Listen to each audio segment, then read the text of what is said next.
know we don't have much time, but I'm gonna mess with the bass. I want to mess with the alto player for a minute. Now to go to. Play it for me.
Hey everybody, welcome to GuitarsOK. I'm your host Mac, and I have a special treat for you today that we'll be getting into a good interview here soon, shortly. But for those of you who are new to the show, please hit the subscribe button, hit the likes, leave a comment. Jason and I will get back to you. We really appreciate it. It helps promote the show, helps the algorithm and YouTube put it out there. And with that being said, without further ado, my old friend Jason Moynihan, coming from Western New York, is on the show. So Jason, thank you for being on the show today, buddy. And you, my friend, have been all over the world touring with Buddy Guy through the years, being in Buddy Guy's band. But let's just start with where you're at now and what you're doing now, buddy. Yeah, man. Well, actually, currently, I'm in a bunch of different shenanigans right now, you know, all over the board. Obviously, being a horn player and a multi-instrumentalist, you know, being guitar and keys, you know, I get a lot more opportunity to play in different bands, you know. And so right now, jazz-wise, off and on, I know we'll talk about it more. I did a lot of playing with a group called the Damone Jackson Outcome on their first two albums, you know, The Outcome and you will not be disappointed with that. That's like a jazz fusion bass type thing. And then obviously currently right now I'm working in as a mostly an A-time type gig, is a party band, the A-List. I play with them, but I'm actually also currently in a great country band of a up and coming artist from Niagara Falls called JB Aaron. We'll put that in the notes. We'll put that stuff in the notes too. So go ahead. And he's a great, well, what a great voice, man. You know, he really knows how to lead a band. If you ever check him out online, JB Aaron, I know you can check him out, jbaaron.com and stuff like that. He recorded all his stuff. He's connected with all those great guys in Nashville. He's got Reba's guitar player on his album, the steel player, I forget who, maybe Travis's band. I mean, he's got a who's who of guys on his albums. And currently I've been doing some touring with him and a lot of stuff based here in Western New York. He runs a pretty, I would say 5 or 6 shows a month. I just did a show down in North Carolina with him. So he does stuff there all across the Midwest and the Southwest. So hopefully we'll be down near you, Shawn, pretty soon, man. Besides that, I also work with a great blues musician out of Rochester, New York, named Steve Grills with a G. Steve's band is called Steve Grills and the Roadmasters. He's an old-time blues musician, definitely schooled in the real roots of the blues for sure. A real bluesman. He likes to play the old Albert Collins, B.B. King, Freddie King, all the real deal stuff, you know, and just like those guys, you know. So it's a really exciting band to play in. He plays all over Rochester area. He does come to Western New York, but not so often, you know. So I play with him more out in the Rochester area, in the suburbs of Rochester. So I got a lot going on. And then I also help host a jam session once a week for a bunch of locals, where I like to come and hang out with the local guys who are musicians and guys that don't have bands They get to come out and jam with us as a house band. We have set together a really great band with myself. Dave Thurman is the main host from the Thurman Brothers. We use a bass player called Ed Croft. He's a big Buffalo musician here in town, plays with everybody. There's probably not a band. He plays everything from jazz to Latin music to classical. He plays in the BPO. He plays blues stuff. He plays in rock bands. He also does his own. He's real into the old school country stuff, you know, Hank and Waylon Jennings and stuff like that, you know. So really cool cat. He's the bass player. And then the keyboard player is from the Junkyard Dogs here in town, Dave Molkheimer. He's a big blues guy. Great dude, great dude. Great. I played with organist, Dave before. I played with him years ago in Lockport. Yeah, Dave, and what a sweetheart of a man, man. You know, what a guy. You know, will take his shirt off for you. You know, if you're cold, that type of guy. And then a buddy of ours who's actually over the last few years, he's actually one of the jammers that used to be a jammer. We couldn't really get drummers to come up to the jam, and this guy used to be one of the jammers, and he's a buddy of ours, Mark Oliphant. And 3 years ago, the guy didn't know how to play, and now he knows every song that everyone plays every week and is the house drummer. So, you know, I mean, greatness happens up there in Youngstown on Wednesday nights, man. I'll tell you that. Where's it Up at? there at the Stone Jug, you know, up there in Youngstown. And it's called Dave Thurman and Friends, and we host an open mic. It's a really cool thing because there's a ton of locals that come out. And a lot of singer-songwriter guys with just their guitar, and they all ask us to come up and play with them, and it's really cool to see their songs come to life. Like, we don't know their songs, and we just talk about it beforehand and let it rip, and even those guys are surprised. They're like, wow, I never thought that would happen on my own song, you know. So it's really a good time. So yeah, I'm connected with a bunch of stuff right now. And obviously I still do some subbing work, obviously, with guys. I used to play with, obviously, Miller and the Other Sinners. David Michael Miller is a big singer-songwriter around here. I still do a ton of work with him. I play on a lot of his recordings still. A lot of times, obviously, today, the beauty of the internet, like we're on now, whether I'm here or I'm in Chicago, we get together and he's like, hey, I got this tune. I need some horns. And he just sends it to me. You know, a couple days later, I send him some stuff, and next thing you know, he's sending me the whole track. Hey, take a listen to this, you know. So, yeah, we still work together, man. We got a great relationship that way. You know, I helped him build that mainstay that he's got of his band there, which works a ton. I mean, those guys are working 150, 200 dates a year, you know. They're starting to play really big festivals all over the country now, you know. And so, yeah, man, that keeps me pretty busy. I got a couple guys recording wise that obviously I've met over the years on the road. A couple guys I met with David on the road, a guy from Arizona called Isaac Aragon, of all names, from Albuquerque, New Mexico. I believe now he moved, and I love him, but I hate him for it. But he moved to Hawaii.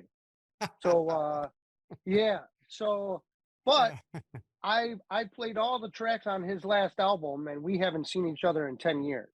So during COVID, when COVID hit, and actually right when me and you were starting to do some things, Shawn, some really great work with the Have Project. Still going. You know? We're still doing stuff. Yeah, man. We did a bunch of that, and that's actually right when I started hooking up with Isaac again after many years, and did his album over COVID during, you know, over the internet, and worked with multiple producers and different horn guys, and we all added our collaboration just over time on the internet and traded the tunes via the internet, and wow. Amazing. It's amazing, man. So amazing. It's amazing. Are you doing any lessons or anything out there? And if you are, what type of students do you take? Yes, I do some lessons. I would say it's a more specific when it comes to doing stuff. I work with more guys, I don't want to say advanced because it's not necessarily advanced, but guys that can already play and already have their own ideas and concepts, right? And one of the things that I like to teach a lot of guys that I've learned, obviously, and we'll get into some of the schooling. Um, some of the things I learned from some of my schooling over the years, I like to pass it on because it's great things that really open up different avenues of writing or arranging or coming up with things. Whether you're coming up with new solos and you need new concepts because you're stuck in the same ideas or concepts and it's hard for you to break away. I got many little tricks of the trade and stuff like that that I like to teach guys to open up new avenues. You know, if you're already a player, I'm not here to show you how to play your instrument. It's up to you to practice your instrument and do your thing. But what I want to do is advance your ideas to a higher level. Want to get more of you out of you, right? I mean, that's what we all want. We all love our great guitar gods, I mean, whether you love Stevie or Jimmy or Buddy Steve Guy. Vai or Jeff Beck or Buddy Guy, these are all great guys to emulate, and we should emulate them. That's what creates these. It's the greatest ideas that came out so far. We should emulate that. But how do you get your voice out now, right? You want to start to kind of expand those new ideas. Man, I got a ton of that. I work with a couple saxophone guys. I work with he's a multi-instrumentalist. He's actually a guitar player, but he actually plays a lot of bass and keyboards right now. And he's been asking me for a lot of keyboard tips because he didn't grow up playing piano traditionally, and either did I. So I don't really teach keyboard traditional because don't do it correctly, but if you make it sound good and get the job done, I mean, I don't know. So, but I got a lot of cool things with voicings and stuff like that. Just like I've had guys teach me on guitar, different voicings, or hey, there's an E minor is an E minor, but you can play E minor how many different ways, right? And the they all the sound rhythm and different, phrasing, right? And right? phrasing and the Right. groove, So right? it's all a thing.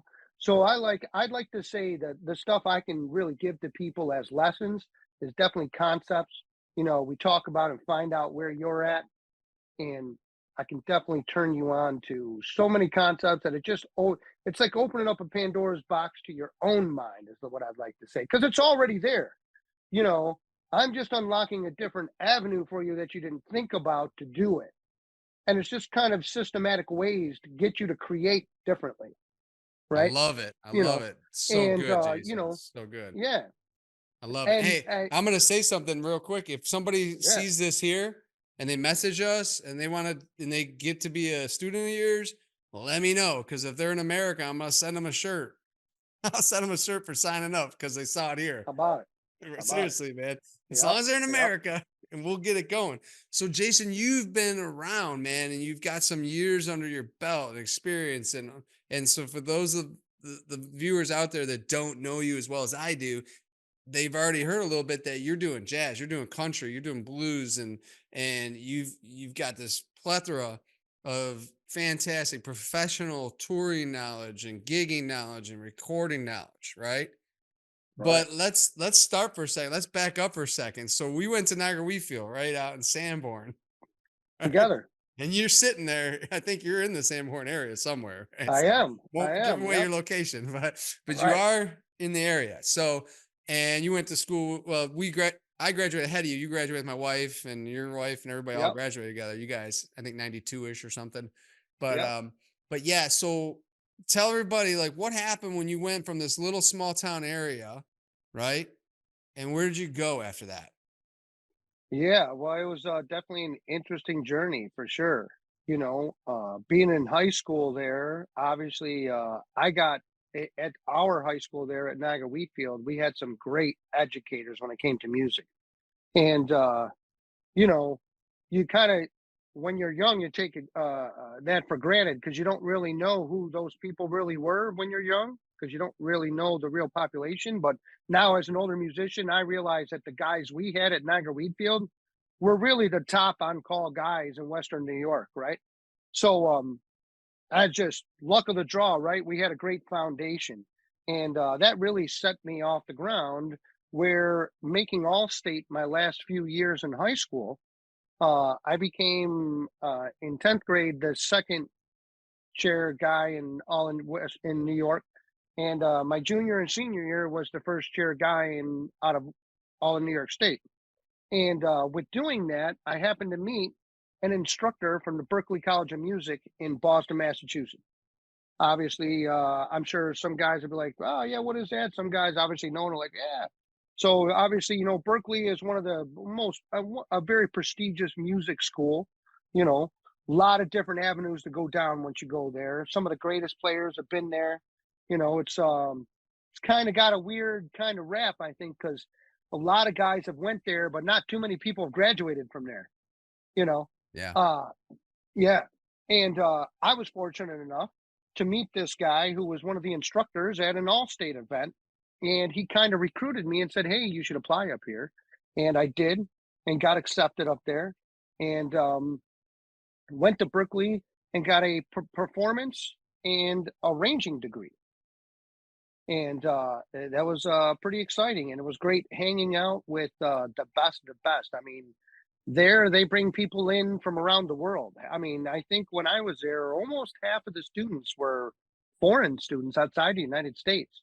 So you really got to hang with a lot of different cultures. You weren't just playing swing jazz or just playing rock when you went to Berkeley. I mean, there was real Latin, there was real flamenco, there was Ukrainian, it was all over the board. And I learned so much from I learned probably more just outside of hanging with other students as I did in the books, you know. But obviously in the books, I wanted to get very schooled in writing and arranging. That was one of my things. I wanted to find concepts on how to write, whether it was for a big band, was small group. Got those concepts, came back to Western New York, and moved out to Chicago, Illinois. Sweet home I was a Chicago. young man at 20 years old in Chicago, started hitting the streets, playing in the clubs, and I met a couple buddies that now have become lifelong friends of mine who actually I do play with this guy. I didn't actually promote him. Frank Blinko. He actually, you can look him up at frankbang.com. He was a guy who got in as I progressed. We started a band together back in the early 90s called The Buzz in Chicago, and we got to the point to where we came out with 3 or 4 albums and were an independent album label ourselves and got a good amount of notoriety and became the house band at the famous Buddy Guy Legends from the famous Buddy Guy, the blues man. I was just there a couple weeks ago. I was just at that. Yeah, that's actually how our band started. We started actually at the jam session. We would go down there every week, and that's how we would rehearse. We would play our 3 songs every week and learn another 3 the next week. And that's how we kind of learned. But from over the years and playing and kind of building up ourselves and making our own music label, putting out albums and promoting ourselves, Buddy saw this, and obviously we had played in his club for years. They kind of promoted us to the house band for the jam session on Monday nights at his club. Well, we did that for a couple years, and then myself and the guitar player Frank got asked by Mr. Buddy Guy to go out on the road with him. So tell me about that, because I know this story, but Wow. you said something about he wow. asked you and then wanted you to think about it or something. Well, yeah, he asked.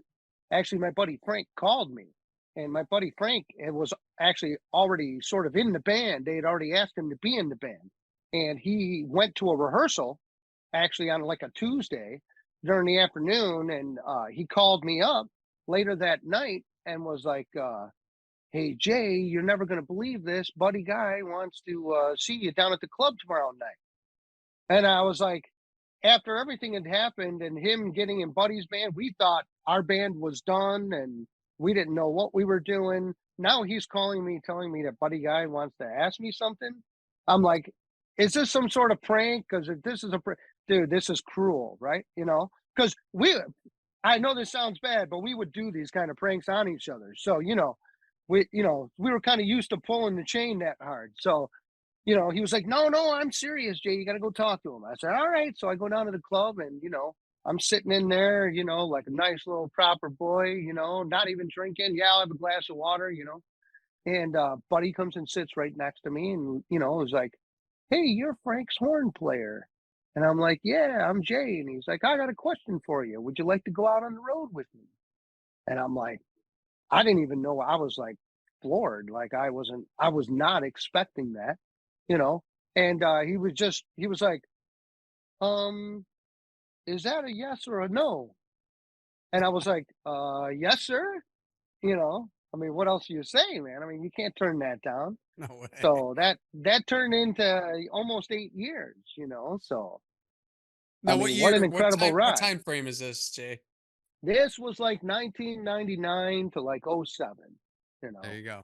So late you '06, '07. so Yep. you were out there. Now you were playing horn in the band, obviously. I've seen you play I was guitar, and I'll put clips of yeah, you playing, and it's unbelievable. I really dig your style and everything. I saw you years ago, and you just gotten better. But you were doing horn at the time. So yeah. At the so time, I talk was for a few playing horn minutes with about what Buddy. you were doing, like Montreux. Were you playing Europe? Were you playing?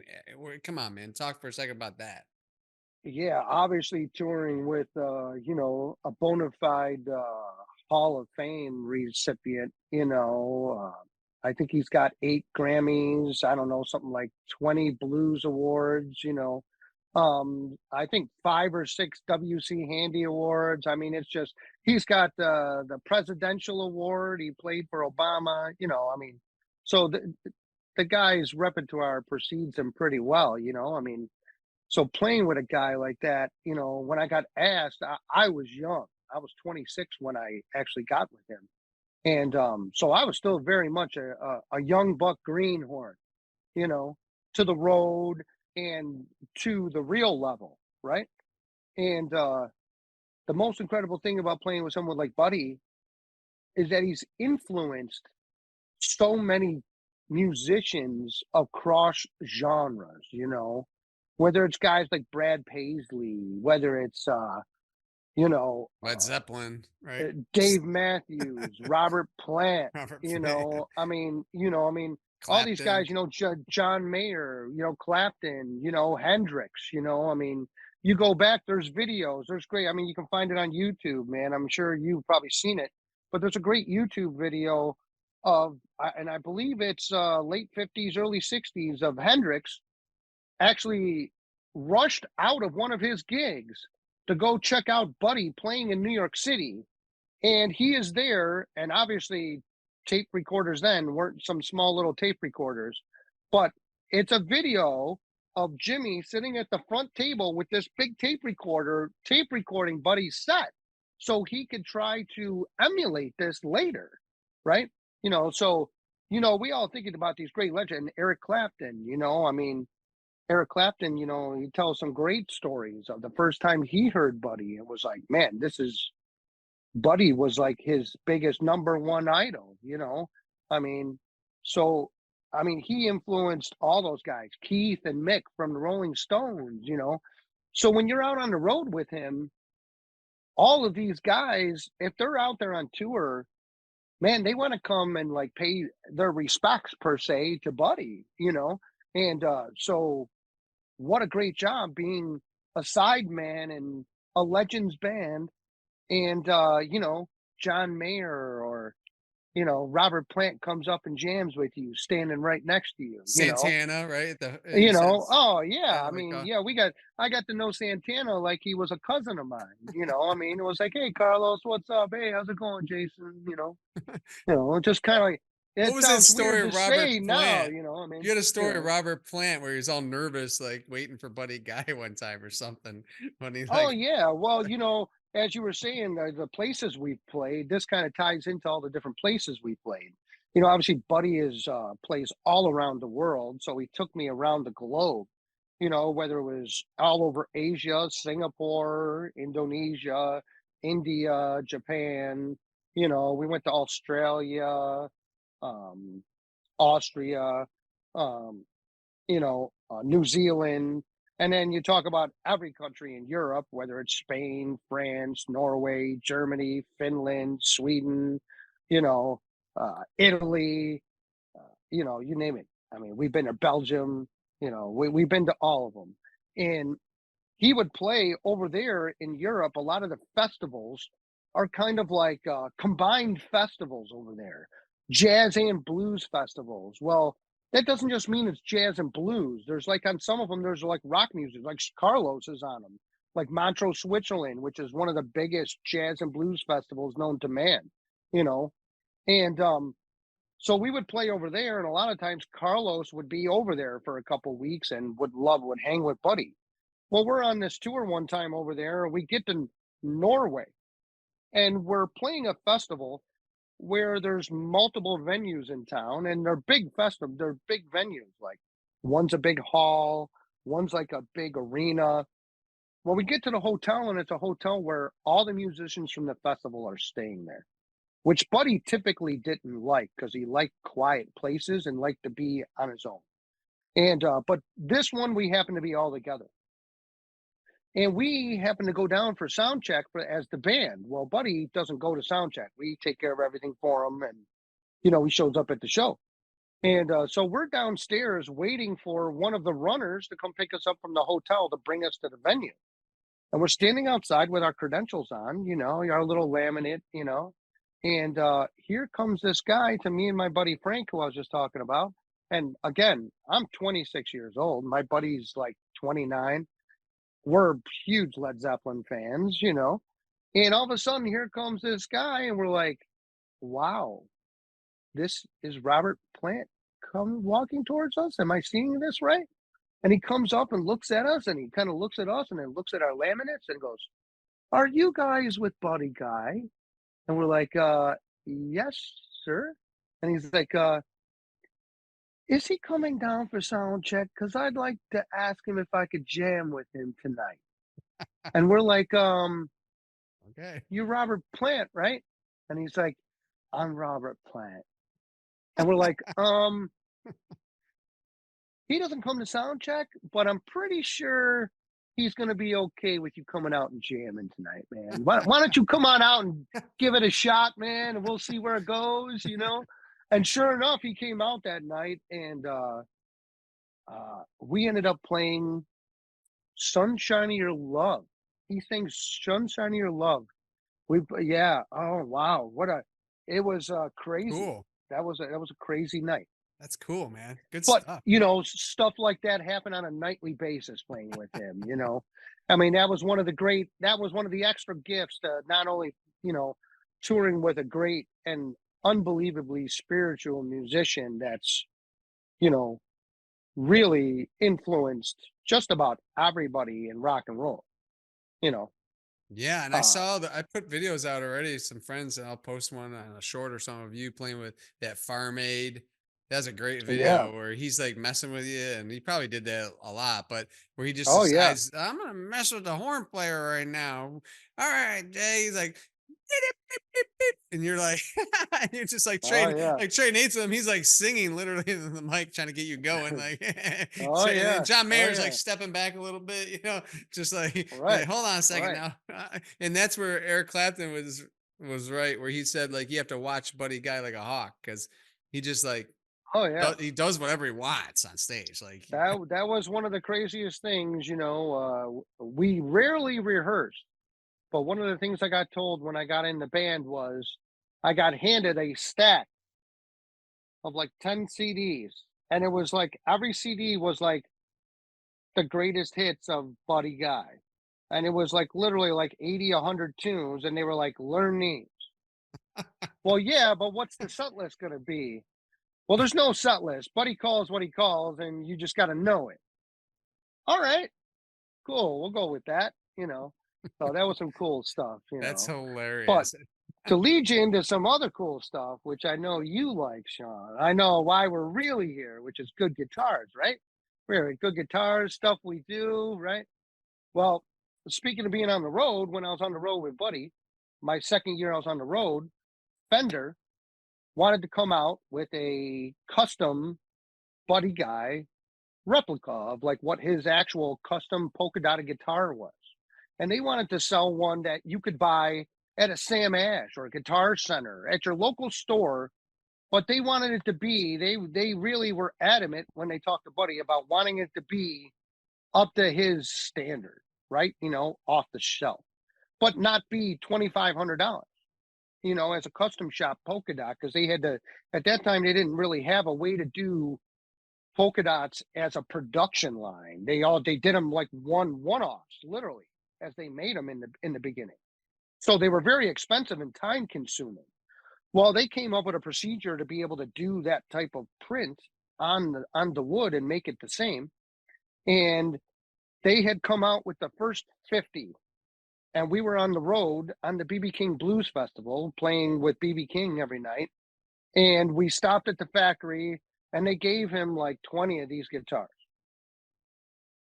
And at the end of the tour, he tried every one of these guitars, and we ended up getting one of these guitars, each one of us, and I still have it. And I played it for many years. Yeah. Right There it here, is. right? Yeah. Yeah, that's it. Feast your That's eyes. the one. We'll see if we get Look that. at I think that. you might see get that. Yeah, you can't really Nice. see the signature too well Yeah, on the I can see it. camera, but You can see it. I That's cool. to be honest, the other day I had a friend of mine come to me, right? And he looked at the signature, and he's actually a younger guy, and he's been real inquisitive about learning of, not really taking lessons, but he's always asking me questions on different stuff. And he looked at the signature and it says "02" on it. And I just happened to think to myself, wow, just the other day, this is actually going to be 22 years old. Wow. I can't even believe myself. I've had this guitar for 22 years. Like I'm like, wow, I guess I'm old, right? Yeah. We are getting old. We are getting old, brother. We're getting old. So I've seen you play yeah, that. I've seen you back in 2017 and all that. And you were playing down in Youngstown with Damone and all you guys. yep, And I've seen you playing it. And man, like you might be a horn guy, but you definitely know music enough. You're like one of these guys, you know music enough. Talk for a second about learning guitar and obviously applying all the music knowledge you had into learning guitar. right. Well, yeah, of course. And for years, obviously, when I got this guitar, I really wasn't a guitar player. I uh, I was just sort of learning how to play guitar, right? Actually, when I got this, and this didn't really. When I got this, I really didn't want to play on it because I was like, well, man, this is going to be one of those treasures. I should probably not play. I should keep this like mint, you know. And I thought to myself, for what reason? What, I'm going to sell it someday? Like, no, I'm not. No, no, that's not going to happen. But you know, I had a telly that I was playing for a lot of years that I had bought also, like a 72 reissue. And that's what really got me trying to learn guitar. And obviously, hanging out with all these guys over the years, playing with someone like Buddy was great influence, learning little things that guys did. I knew a bunch of little tricks, but I didn't really know how to play guitar yet, you know?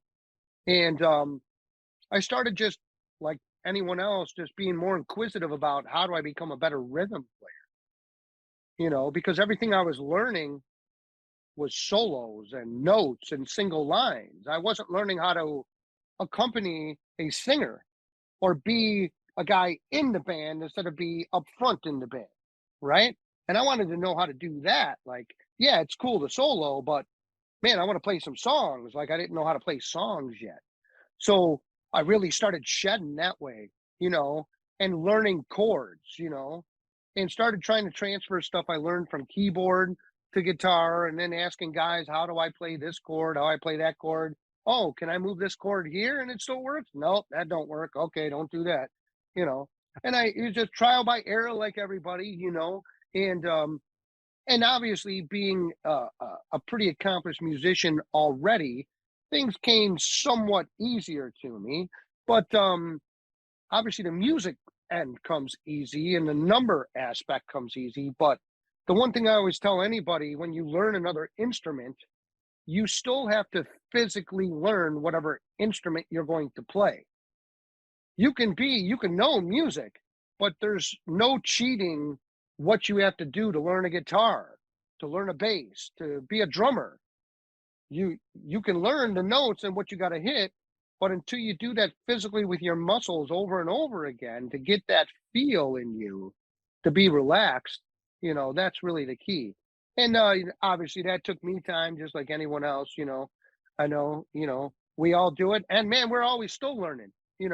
if I'm not still learning, man, you might as well just start digging for me, man, because I I'm a sponge when it comes.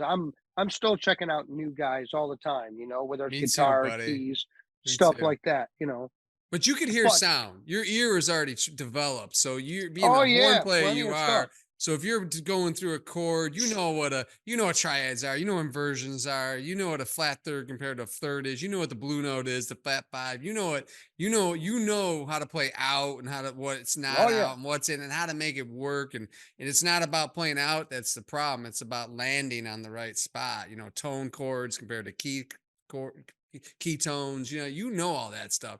So you did right. have that advantage. You might have to learn the physicality of it, but as you're playing, I could see you practicing and you're hearing, I'm sure you're hearing things as you're learning because Right. I'm telling the viewers, man, I'm going to post some shorts of you before this comes out, this episode. So if you people haven't seen any shorts with Jason, there's going to be horn playing, some guitar stuff. I'm going to put that episode, that thing you did for Have Project where you played the keyboard and you Right. played the horn line over. I'm telling you, it's so cool, man. You're looping your little Right. keyboard.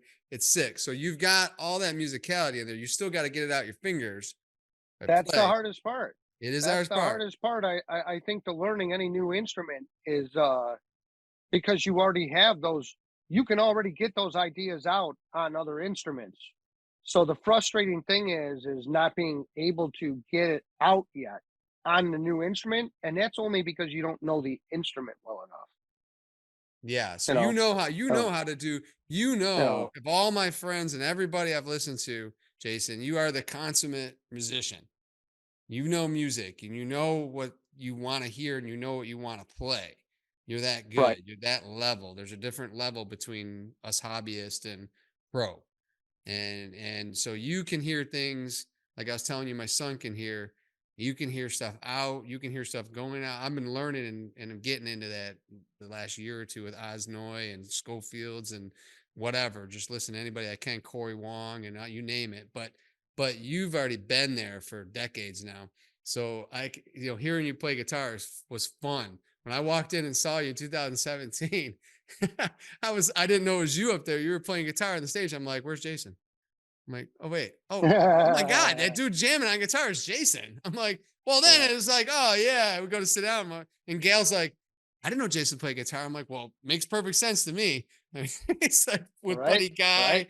got the tools, you got the mix, you got the groove, music. So now that you're playing, what's your axe of choice right now? Do you have another guitar behind you there or something? Well, yeah, What do man. you got going on, man? It's Guitars I, Oklahoma, I so come on. it is, man. It is Yeah. actually my new favorite guitar.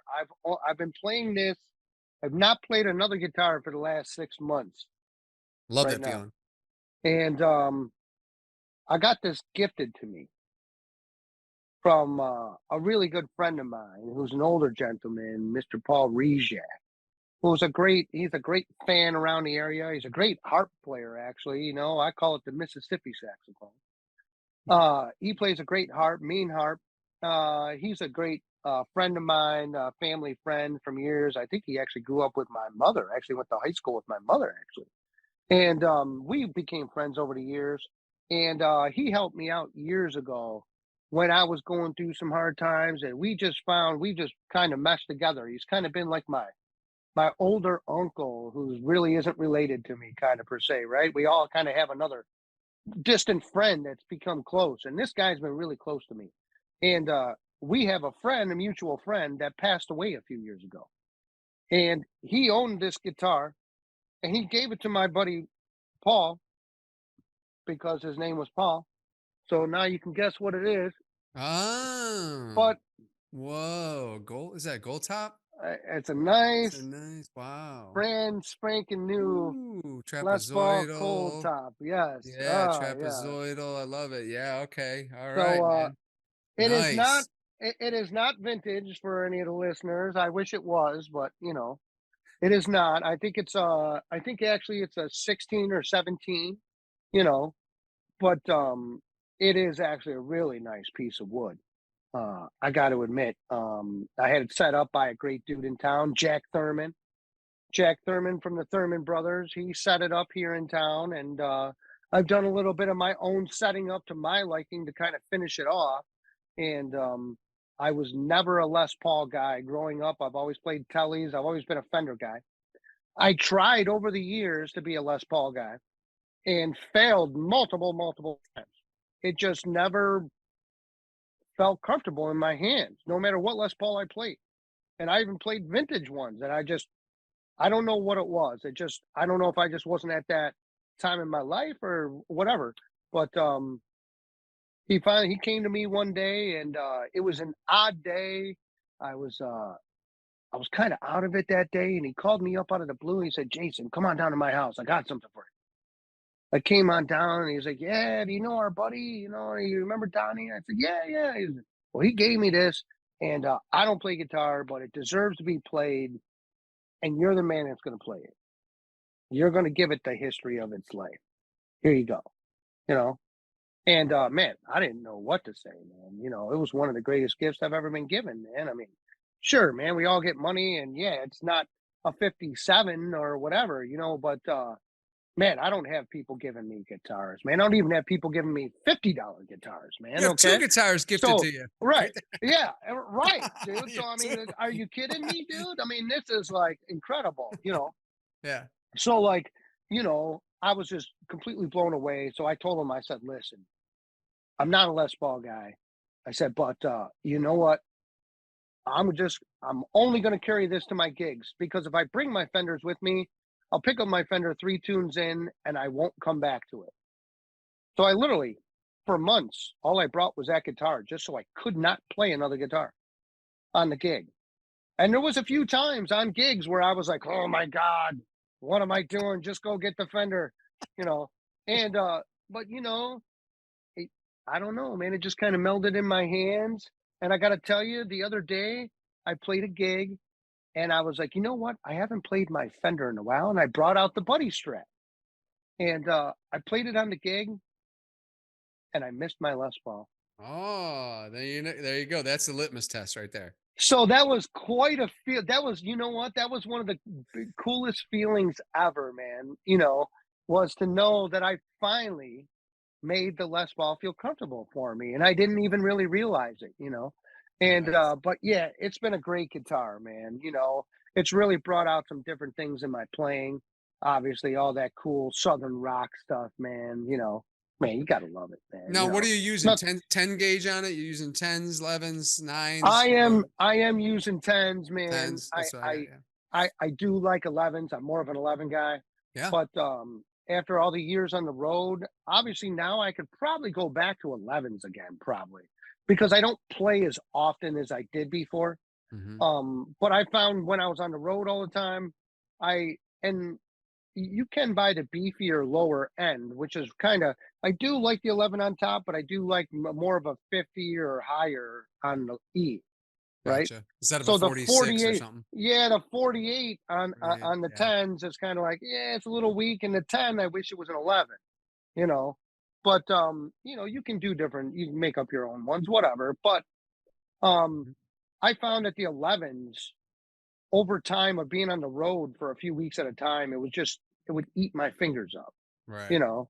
Yep. And obviously, yeah, we all know the Stevie Ray stories and the Jimmy stories, even Buddy. They'll tell you stories about putting super glue and caulk, whatever they could put on their second and third finger, just so, I mean, yeah, you can't see the cows, but I got a pretty Yep. good one on there right Yeah, now, you got one. you know, you know, and, I just, it would come off like once a week. The new one would get on there, and then it would come off, and then the new one would build, and it would come off. I got sick of doing that, and I had a buddy go, "Dude, what are you playing?" Switch to I said 10s. 11s.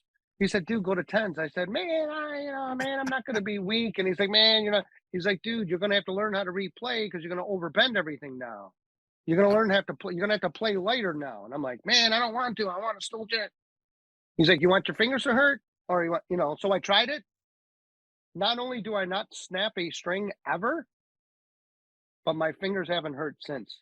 There you go. So you I found what's don't. good for you. So be a better Man, you. That's the thing. yeah, So talk about your pedal boards, the situation for a minute, maybe amps and stuff, because a lot of viewers are guitar guys, and there's some stuff happening out here right now, like in YouTube world and everything. There's this dichotomy happening between only tube amps and only analog stuff and right. Oh only yeah, digital. But I'm a blend because I play in small venues Thursdays and Sundays every week now. So I've got a Tone Master amp back there from Drew Wynn in town. Awesome guitar shop. Fender. I got my Fender there, my 59 custom Strat, but and I got that's a Tone Master, so it's got an XLR out with attenuation down to like 0.5 watt up to, sure. so I can go Yep. XLR out.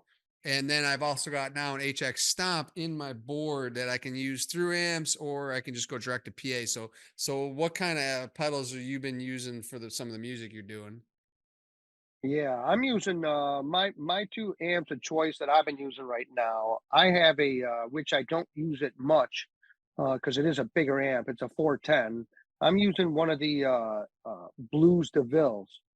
I have a 410 Blues DeVille, and I've had it all modded and hot rodded, So like the original ones, kind of had that the high end was a little too chimey. The reverb was a little too echoey, and it wasn't like the older stuff. So I had all stuff redone, had everything recapped in there.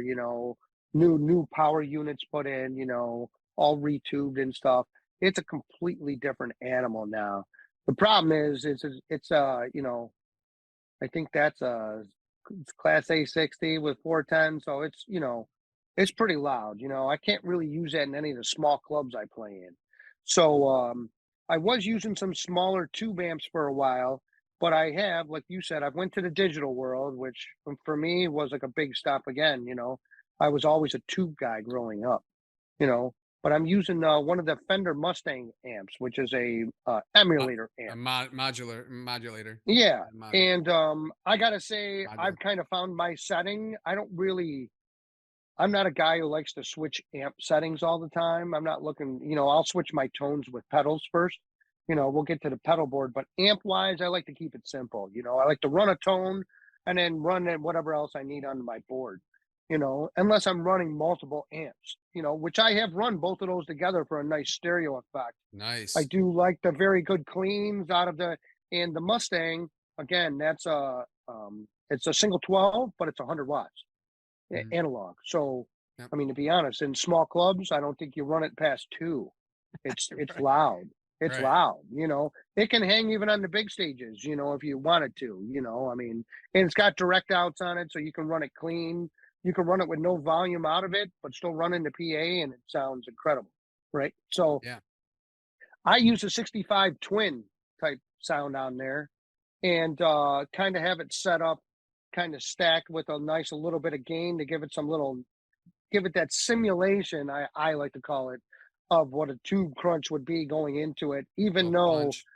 it's analog and you're connected right to it, per Mhm. se. So, so that's been kind of like my nice utility amp, and obviously it's super light. That's the So thing for with my gigging, my super is right, only my super tone master. It's 4 Jensens in there, and that thing's 36 pounds. right, right.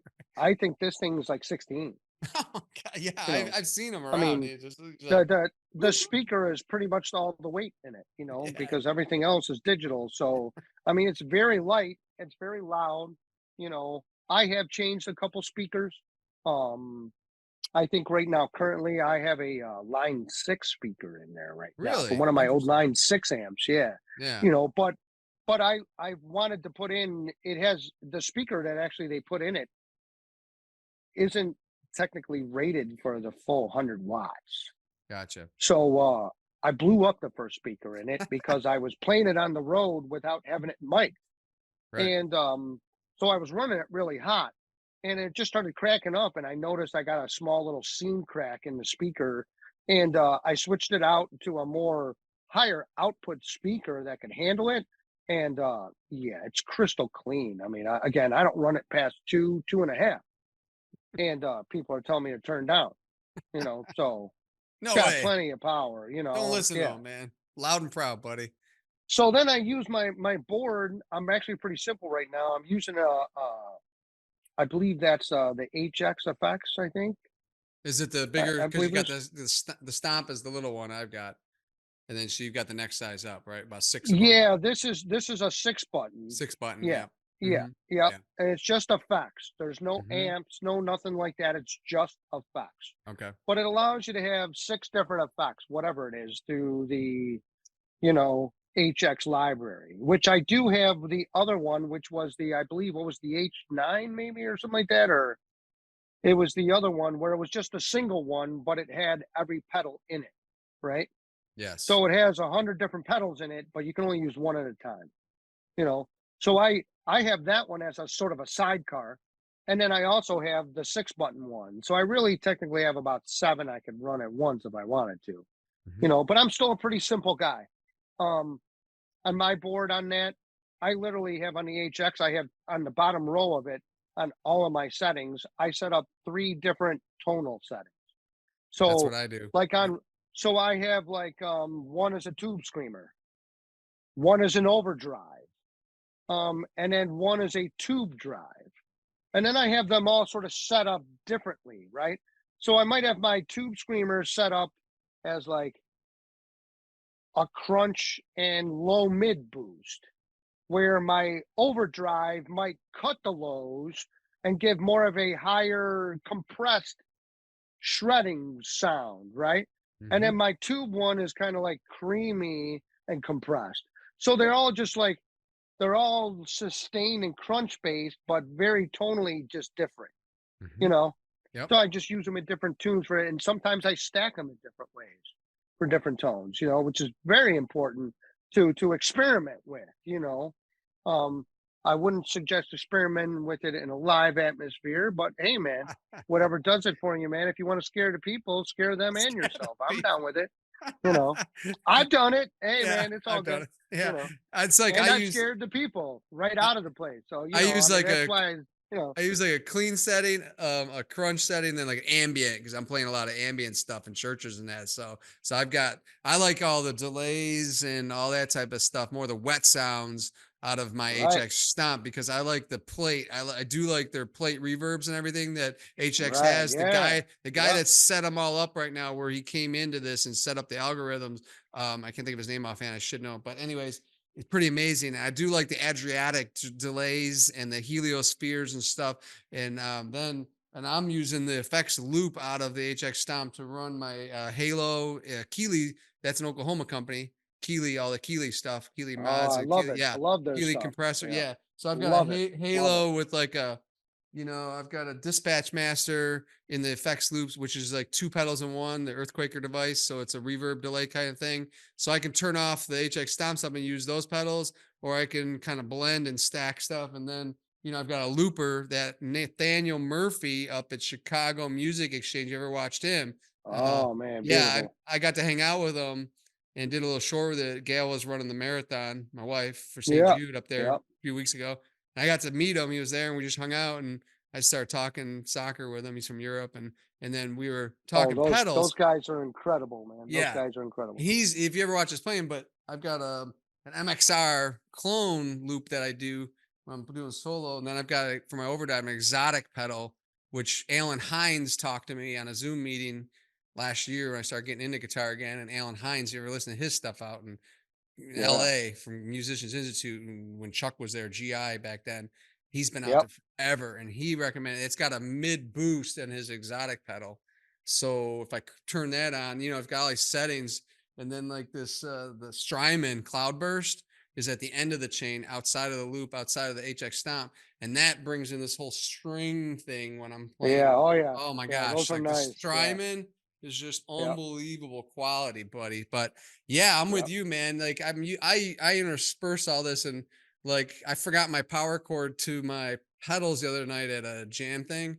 So I just ran HX Stomp out. I had that one, but normally they're in the loop or post. So it's incredible what you can do with this stuff. Isn't that incredible compared to when you first started years ago? Oh, I mean, man. we're It's old so guys, different, but man. Oh, it's yeah. Yeah. I unbelievable. mean, you These figure now, and I'm also experimenting with, you know, my wah pedal that I'm using. I'm using a Morley Mini Maverick, which Nice. is it's one of those ones where it goes on and off automatically. It's sort of spring loaded, which is very Nice. different, right? Very different than traditional stomp it on with the button and everything else. It's got a very different tone to it, as every wah pedal really does with their frequency, quake. But I've come to really like it. It's kind of fun. I kind of find this one to be very interesting soloing. It's a very fun soloing wah. You I know, love it. and the on and off thing is very nice because I got to admit, I'm one of those guys, that sometimes you get in the moment and I feel like I turned it off and I really didn't, where with this, when you're done, it always goes off. So Wow. that's always a nice thing. You're right back to natural sound right when you're done with it. So Yeah. that's been kind of a cool feature to that. That's sick, Been man. I different, dig that. to get used to, but it's really cool. Yeah. Yeah, I have And an that's all old I'm school using, man.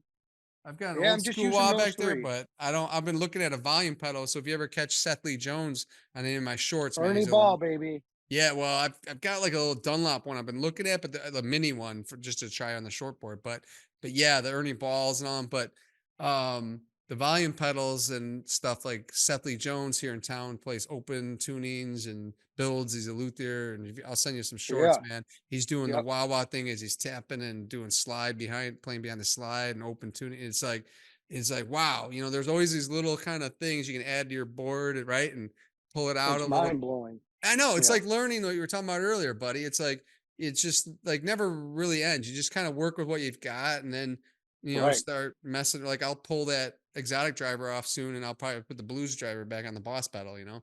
And right, I mean, right, yeah, whatever. Oh But yeah. so Oh yeah. speaking about all that stuff, now we're talking guitars, right?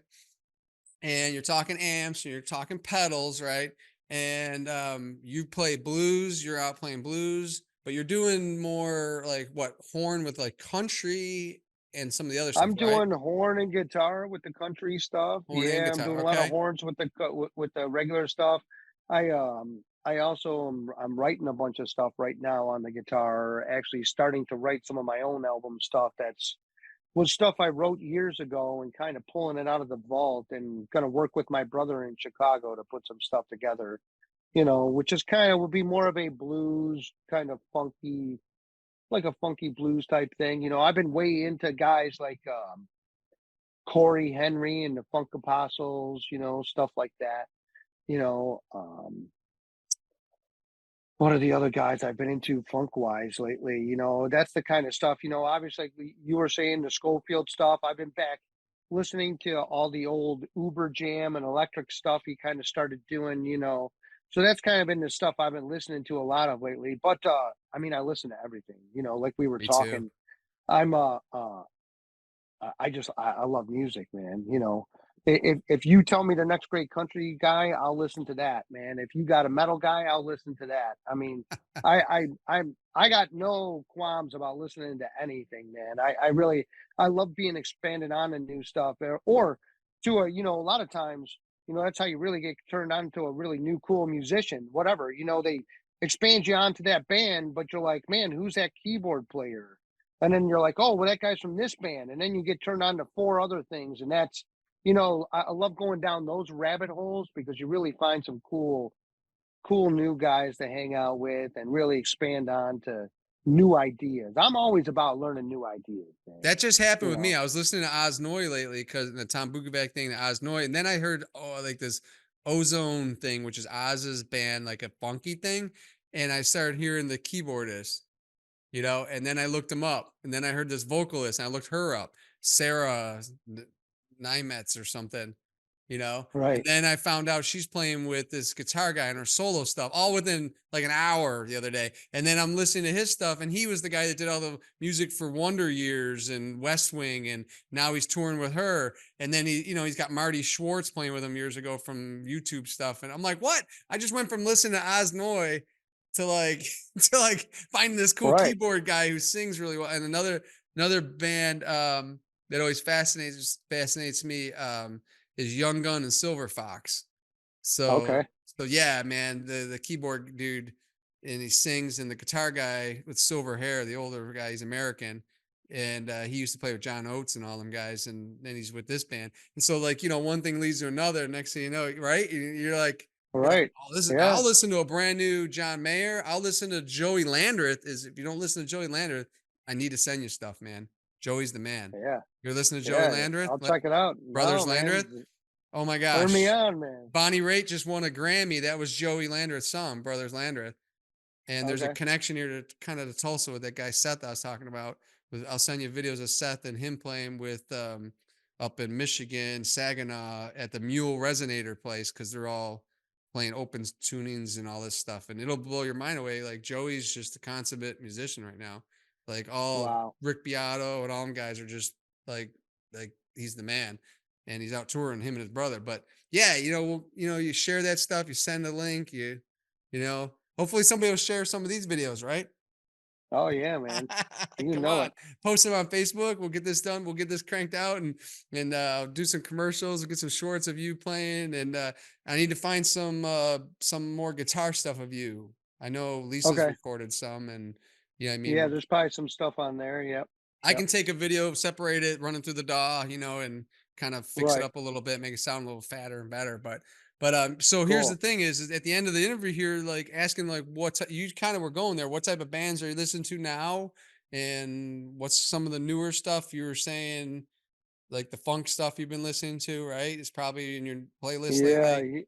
Yeah, I've been way into the Corey Henry stuff. I'm into a couple organ guys. Obviously, I was into Joey D. Francisco, the late Yep. great Joey D. One of his great proteges is from I believe Columbus, Ohio, Tony Monaco. So if you ever want to check out a cool B3 player, check out Tony Monaco. He's kind of like I call him like a Joey D protege, because he's just a monster. I mean, it sounds like Joey. Just all those guys like Jimmy Smith. I mean, they just lay down some organ stuff, and I love all that cool old organ trio stuff. Oh man. Those guys playing the bass line and playing soloing over it. I mean, they're like a one-man band by themselves, man. I mean, I don't even want to play. Um, but yeah, I've been listening to stuff like that. What else have I been listening to as of recently? I go through phases of listening to stuff, probably just like everybody, of stuff you grew up with, right? I It think happens. It happens. everyone has their own specific what brings them back to what they grew up with listening to, right? That Journey for nostalgic me. type idea, right? Journey. And well, you want to know one of the ones I've just put on back on my stuff, because I wanted to get back into it, was Van Halen. Oh, yeah, there you go. And I wanted to specifically, now being the musician I was, because obviously when Van Halen came out, I was a youngster. So I didn't understand music the same way. But now being grown up, I was like, you know what? I want to go back. I want to get every album on my phone. And I want to Yes. listen every album, note for note, beginning, and listen to the songs down, because that's when albums were albums, right? Yeah. It told a story. It wasn't just 3 hit tunes and then a bunch of stuff to make an album. Every tune meant something, and it told a story. So I went back and listened to all these, man, and I had a blast. I love it. Man, I had a blast reuniting with Van Halen, man. I was just like, man, I really rekindled like the old spirit of like, man, I realized why those songs meant stuff to us, and the time period that we were in. It was like, it was really cool. And it sounds funny to say that because those guys really aren't that old, but No, listening to but that stuff brought me that's back. so true, man. Now I got to ask you. We did a whole episode. You're touching something now. And so you're gonna have to answer this. There's no sitting on a fence. All right. Yeah. You know where I'm going probably with this. So there's 3 Van Halens, right? There's Van Halen. There's Van Halen. There's Van Hagar, and then there's Van Halen 3 with the dude from oh my god, Sharoni singing. So we'll start with Sharoni. Like, Sharoni's out. All right, he's out. Sharoni's Okay, out of the gate. That's an easy one. Van Halen 3. Sharoni's You don't out. like? It's you don't really like? it's up to the 2. You don't like Eddie Van Halen singing and playing piano? It's No, terrible. dude. It's Come on. terrible. And if you've ever watched the history of that, of what happened when he started writing that stuff on the piano, and how they cut everyone out and everything. Man, it's a crazy story. All right, we'll throw that one out. Yeah. So now what do you? All right. So what's your So go-to? it's either Eddie or Van Hagar. Van Hagar. Van Hagar. David Lee Roth there or Van Hagar? Like, what do you go to right now? If you just got to put something in, where are you going?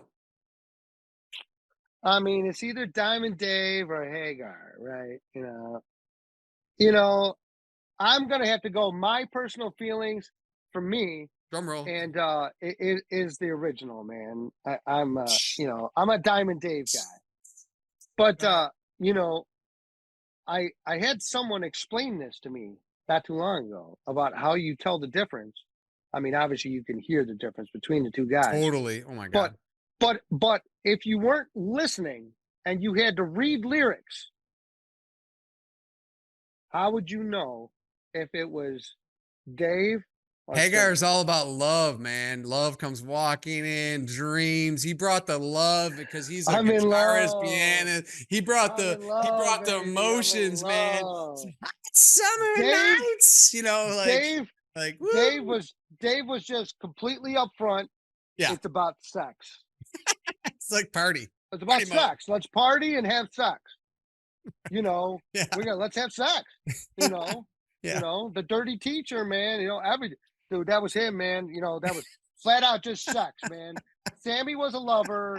You know, Sammy's a lover. Diamond Dave was a party. Let's call the strippers, man. You know, Yeah, right. You know. It's like Yeah. there wasn't much difference between Motley Crue back then and David Lee Yeah. Roth. I mean, come on. no, there really wasn't, man. There It's wasn't. like- I mean, the music And I sound love different. him for it. I love, man. It's not, by no means, man. It's definitely not a downplay. I mean, I love him for it. I mean, man, who else could get that crazy and out, man, and guys like those guys, man. It's crazy. We grew up in an awesome era of the 70s and 80s. Now we'll vamp for a second here. Man. We'll riff on this for a second before we finish this up. That we grew up when MTV came on the scene, man, and Yes. and one of the hardest songs, according to Eddie Van Halen's Max testimony Headroom. himself, Max Headroom. Oh my God, yeah. Golden or Wonder Years, all that crap, and Night Court. But the thing is, Eddie said his hardest song to play all the time was Jump. Was that the rhythm he did for Jump? And that was like, right? Wasn't that like? I mean, I remember eating dinner, starting dinner. My dad hadn't sat down yet, so it wasn't officially started, and like. The TV I could hear out in the living room. I was on Ward Road living over there, and I heard Jump come on out there.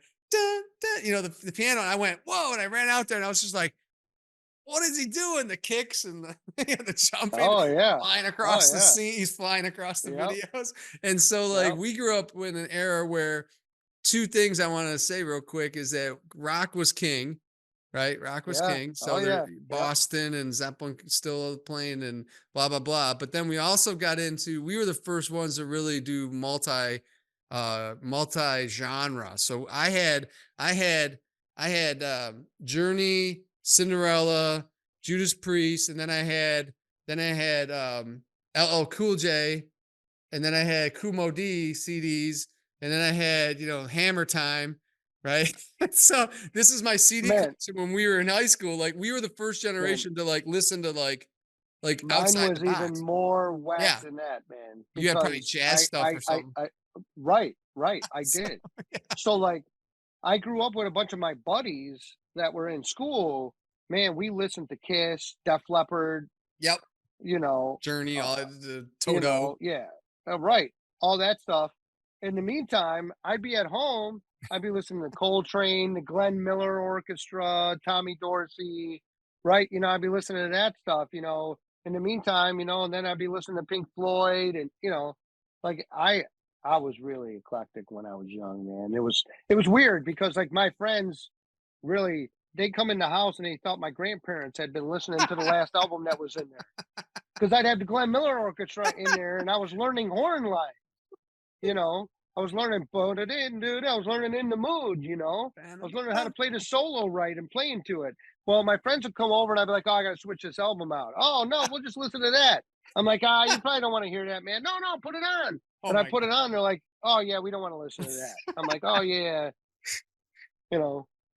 So Weren't we the it was first yeah, that was generation to interesting. do that though? We were really the first generation Yeah, you know, to start doing that to like MC Hammer and Akumo D and all this stuff was yeah, and oh LL Cool yeah, J and we were buying all these and I'm going to Ames and Hills and in the mall and stuff and I'm buying Motley Crue one week and I'm buying LL Cool J the next week. You know, and now kids take it for granted in this day. Large, large, you know, Yeah, right. Judas Priest one week and dun, dun. it's like Yeah, breaking the law. And then it's like, then it's hammer time.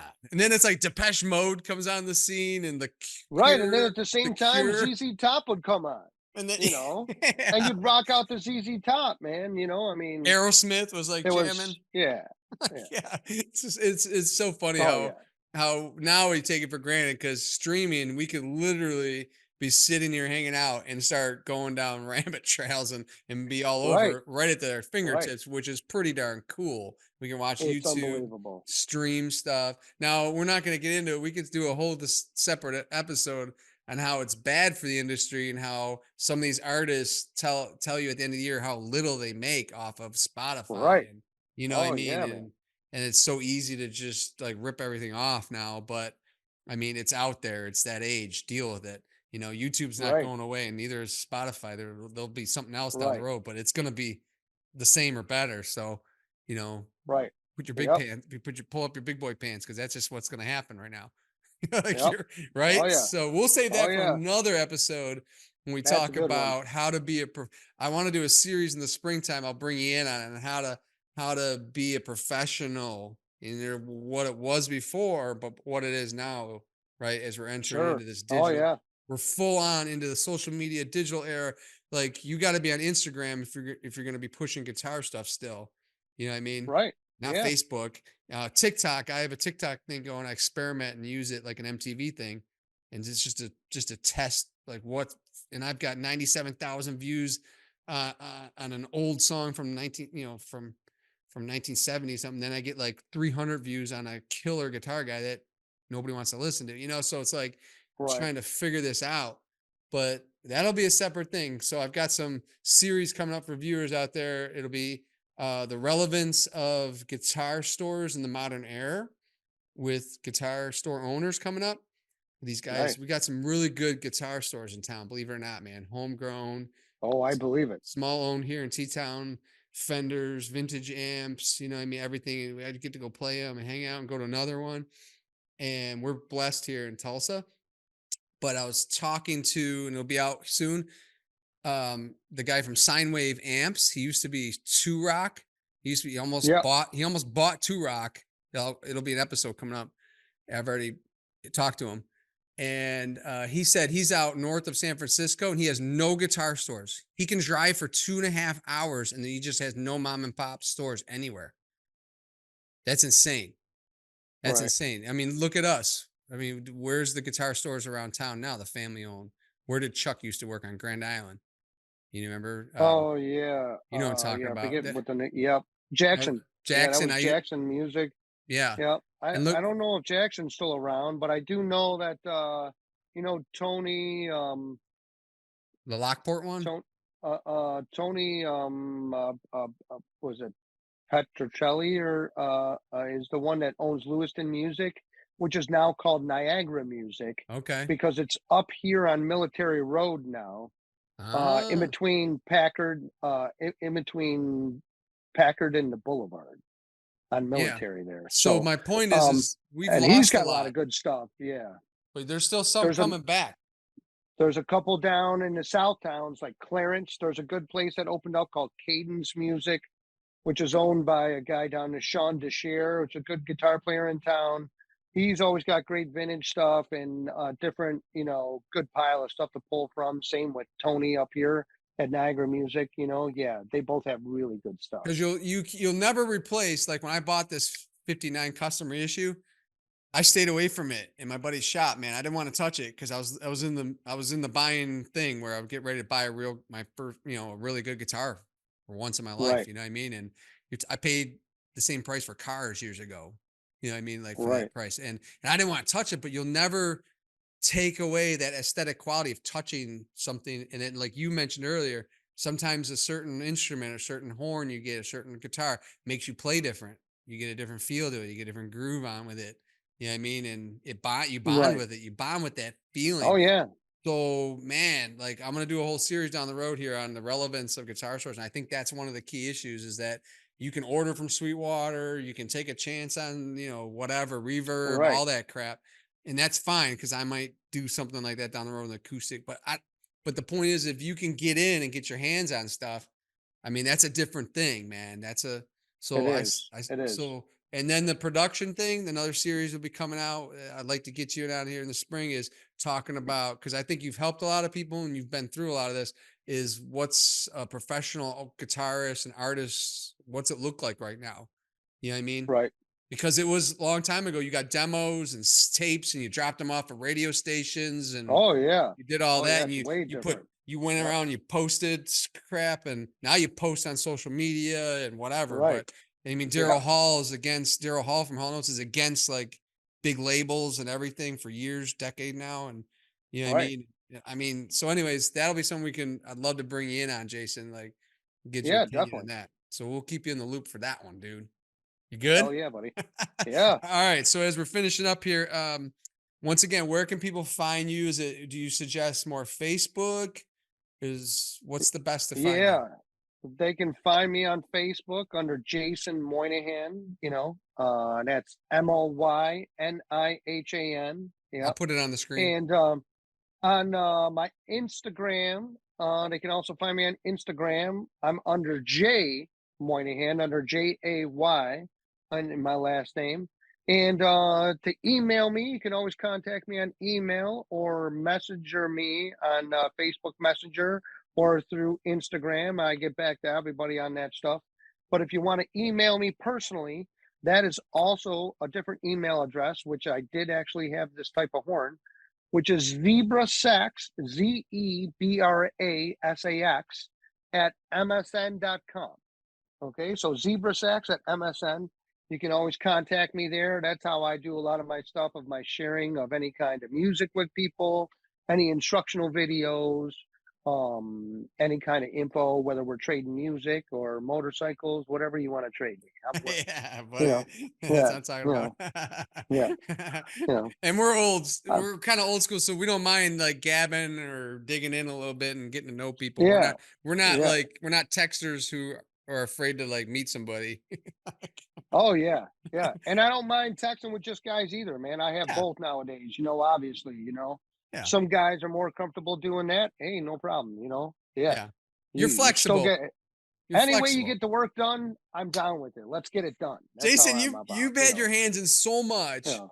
It's unbelievable. So you are a Western New York treasure, which I'm introducing you to the world right now. So we've got over 500,000 views I've got already this year and rolling on all platforms, not just YouTube, but Right. Facebook Reels and Instagram Reels and all that stuff. So I'm cooking along. So I need more subscribers. I'm not even making money at this, but it's just a passion, as you can tell. Oh So I'm man. just like any artist out there. I mean, you just do the right thing and you just keep cooking, right? But How about it? yeah, so we're gonna get you out there on this, introduce you to people, man, and I'm gonna make some shorts, and everybody check those out because they'll be out by the time this interview comes out. So I really appreciate. Is there anybody that you want to give a shout out to?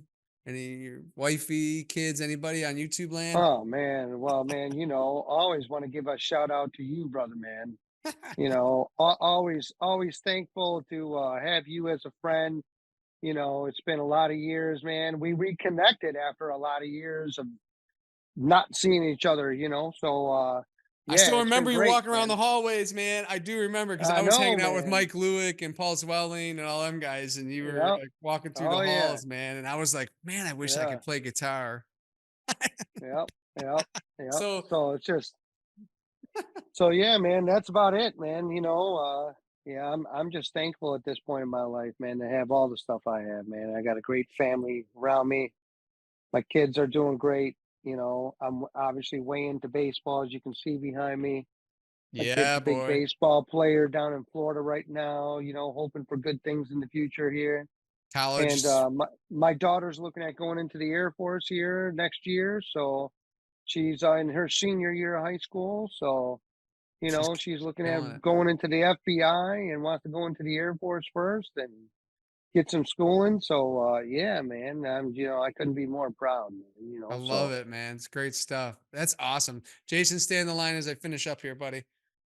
All right, subscribers. I just want to say thank you for subscribing. For new viewers, please hit the subscribe button. Please hit the like button. Leave some messages. And if anybody signs up for lessons at all with Jason because you saw him on Guitars OK, I'm going to send you, if you're in America, I'm going to send you guys a shirt. Jason can give me the address. And I need to get you one, Jason. And with the new order coming out for the new year, and you're out playing, man, get a photo, get you listed in there, buddy. oh yeah, man. I love it. Thanks, Jason. Stay on the line, buddy. All right.